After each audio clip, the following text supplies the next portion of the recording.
BNP ও সহযোগী অঙ্গ সংগঠন এবং এনসিপির পাল্টাপাল্টি কর্মসূচিকে কেন্দ্র করে সংঘাত এড়াতে হবিগঞ্জের পৌর এলাকায় ১৪৪ ধারা জারি করেছে জেলা প্রশাসন। ২৯ জুলাই হবিগঞ্জে জেলা ম্যাজিস্ট্রেট ডক্টর জি.এম. সরফরাজ স্বাক্ষরিত এক আদেশে এই নিষেধাজ্ঞা জারি করা হয়। নিষেধাজ্ঞায় সংঘর্ষের আশঙ্কার কথা উল্লেখ করা হয়েছে।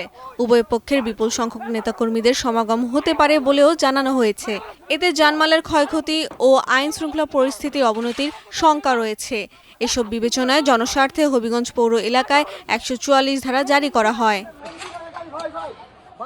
এর আগে ২৮ জুলাই সন্ধ্যায় হবিগঞ্জ শহরের টাউন হলে সমাবেশ শেষে ফেরার পথে এনসিপির কেন্দ্রীয় নেতা নাসির উদ্দিন পাটোয়ারি ও সার্জিস আলমের গাড়ি বহরে ছাত্রদলের নেতাকর্মীরা হামলা করে বলে অভিযোগ ওঠে। হামলার জন্য ছাত্রদলকে দায়ী করেছে এনসিপি নেতারা। তবে হবিগঞ্জ জেলা ছাত্রদলের সাধারণ সম্পাদক জিল্লুর রহমান দাবি করেন, এনসিপি নেতাদের উস্কানিমূলক বক্তব্যের কারণেই নেতাকর্মীদের মধ্যে উত্তেজনা তৈরি হয়েছিল।